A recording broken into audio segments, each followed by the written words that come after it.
Part 8, Nong Nooch Garden. থাইল্যান্ডের বিখ্যাত নন্নুচ গার্ডেনের কথা আপনারা নিশ্চয়ই সবাই শুনেছেন, তা নিয়ে কথা বলবো। কালচারাল শো দেখার জন্য আমরা প্রবেশ করছি সেই পার্কে, নন্নুচ পার্কে। আমরা এখন টিকিটটা জমা দিব, এই সেই টিকিটটা জমা দিবে আমরা এখন ঢুকবো। এখানে আমরা 3টা শো দেখবো, অর্থাৎ টিকিটের মধ্যে 3টা পার্ট আছে। আপনারা দেখেন 1, 2 একটা দিয়েছি, 3টা পার্ট আছে। 3টা শো হবে, সেই 3টা শো শেষ করে আপনাদের সঙ্গে আবার দেখা হবে। 3টা শো যা দেখাবো সব কিছু আপনাদের সঙ্গে শেয়ার করবো ইনশাআল্লাহ। আর এই পর্বটি হচ্ছে আমার থাইল্যান্ড ভিজিটের 8ম পর্ব, অর্থাৎ 8ম পর্বে আপনাদেরকে নিয়ে যাচ্ছি নং নোচ গার্ডেনে। এই গার্ডেনে বাগান বিলাসের একটি চমৎকার কম্বিনেশন রয়েছে। তারই পাশাপাশি এই থাইল্যান্ডের নন্নুচ গার্ডেনের যে অথরিটি, তারা 3টি শোয়ের আয়োজন করেছেন। এখানে যারা আসবেন তারা 3টি শো বিনামূল্যে দেখবেন 1 টিকিটের মাধ্যমে। থাইল্যান্ডের কৃষ্টি কালচার এবং তাদের ঐতিহ্য নানানভাবে তুলে ধরার মাধ্যমে আজকের অনুষ্ঠানটি শুরু হবে। স্টেজে খেলা দেখলে যেমনটি দর্শক সারিতে বসলে দর্শকদের দেখানো হয়, তেমনিভাবে আমাকেও দেখানো হচ্ছে। আমরা যারা বসেছিলাম সবাই আমরা স্ক্রিনে দেখতে পেলাম। আর তার একটু পরেই শুরু হয়ে গেল আমাদের মূল এখানে কৃষ্টি কালচারের মূল পর্বটি। আর এই পর্বটি যখন শুরু হলো তো আমরা খুবই মনোযোগ দিয়ে দেখার চেষ্টা করেছিলাম।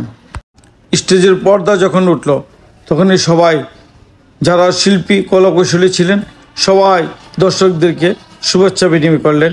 এবং আমি আজকের এই পুরো অনুষ্ঠানটুকুর যে মিউজিক ছিল, তাদের অরিজিনাল যে মিউজিক, সেই মিউজিকগুলো আমি অমিট করে দিয়েছি।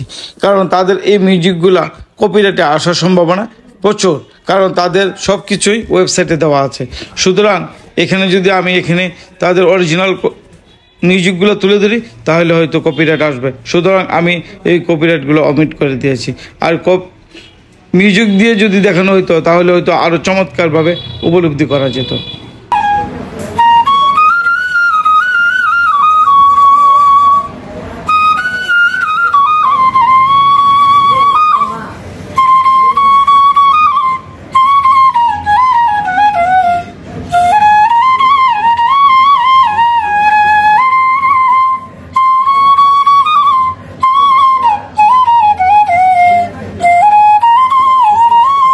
হঠাৎ করে স্টেজের আলো নিভে গেল, আবার দেখলাম আলো জ্বলে গেল, তারপরে শুরু হলো মূল পর্ব।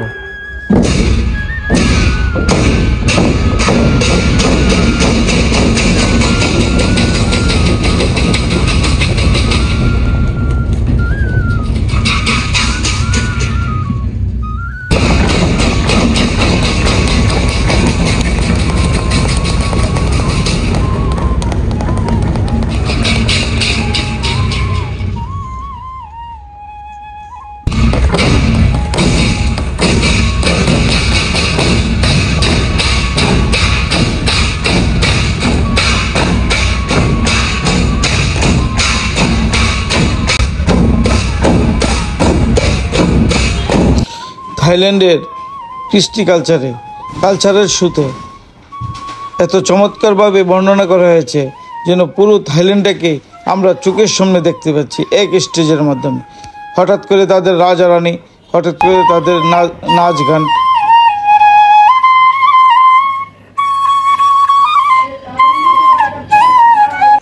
সাত মাথার সর্প তাদের কাছে খুব জনপ্রিয় একটা জিনিস। এটি তাদের ঐতিহ্যের একটা অংশ, আর সেই সাপ বিভিন্ন জায়গায় দেখতে পাওয়া যায়।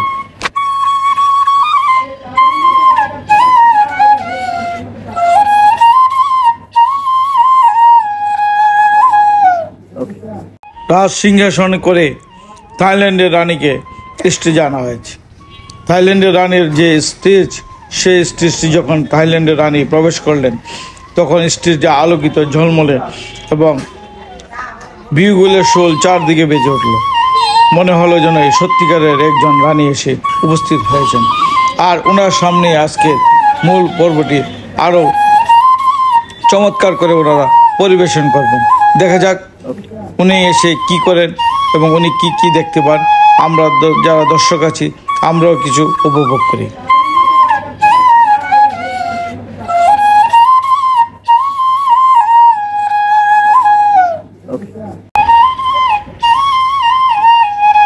তার একটু পরে স্টেজে শুরু হয়ে গেল যুদ্ধ, অর্থাৎ ঘোড়া সিংহাসন দিয়ে তীরন্দাজরা একদিকে মারামারি করছেন, অন্যদিকে অন্যান্য লোকজন আহত হচ্ছেন।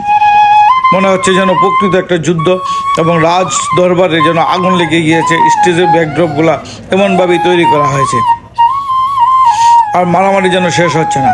তখন এক পর্যায়ে হয়তো এক দল সারেন্ডার করেছেন। সেই সারেন্ডার ফলে হাতি ঘোড়া তাদের সৈন্য সমর্থন নিয়ে তারা প্রস্থান করেছেন।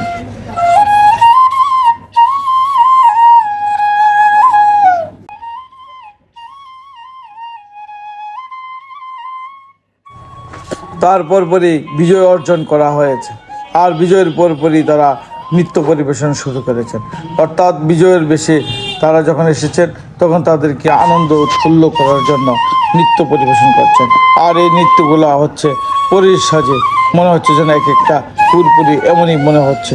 তারা নৃত্য যখন করছিল তখন স্টেজে চমৎকার ব্যাকড্রপের মধ্যে আলোকসজ্জা এবং ব্যাকড্রপগুলো এত চমৎকার লাগছিল যেন মনে হচ্ছে যে যখন যে নৃত্যটা করছে সেই নৃত্যর দেশে ওরা অবস্থান করছে।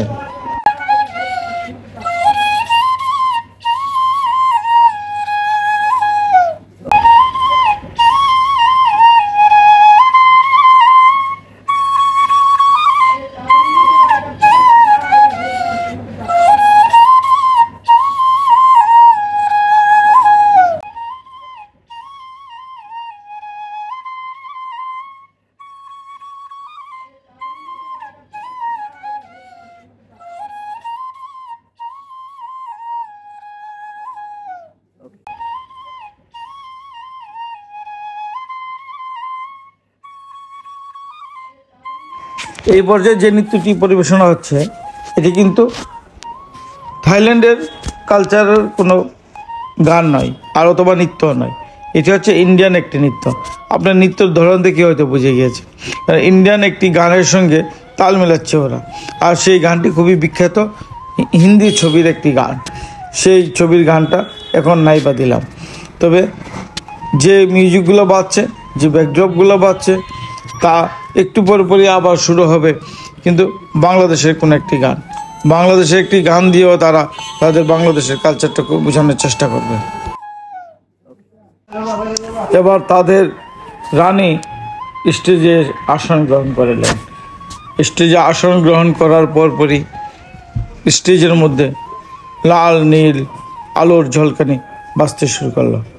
রানী কীভাবে নির্দেশনা দিচ্ছেন, তাও নাচার ভঙ্গি অনুসারে রানী নির্দেশনা দিচ্ছেন। আর তাদের কালচারে যে পর্বটি আছে সেই কালচারের পর্বটিকে এভাবেই তারা তুলে ধরার চেষ্টা করেছেন, এবং এত চমৎকার, এত নান্দনিক, এত দর্শনীয়ভাবে তারা করেছেন যেন খুব সহজেই আপনি যখন প্রায় এই স্টেজটি, এই মূল পর্বটি শুরু হয়েছিল তখন কিন্তু কখন যে সময় পার হয়ে গিয়েছে আমরা আসলে বুঝতেই পারিনি। অল্প অল্প করে তারা তাদের পরিবেশনাগুলো দেখানোর চেষ্টা করেছেন।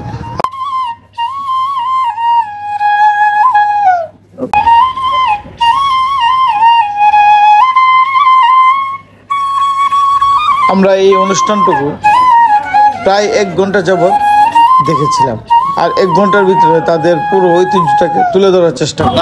কালচারাল শো এইমাত্র শেষ হয়ে গিয়েছে। আপনাদেরকে যতটুকু পেরেছি আপনাদেরকে দেখানোর চেষ্টা করেছে। নিশ্চয়ই পরবর্তী এপিসোডে আবার কোনো একটা এপিসোডে দেখা হবে ইনশাআল্লাহ। থাইল্যান্ড ভ্রমণের 8ম পর্বটি এখানে সমাপ্ত করতে হচ্ছে। আবার 9ম পর্বে নতুন কোনো জায়গায় নতুন একটি কালচার দেখানোর চেষ্টা করব।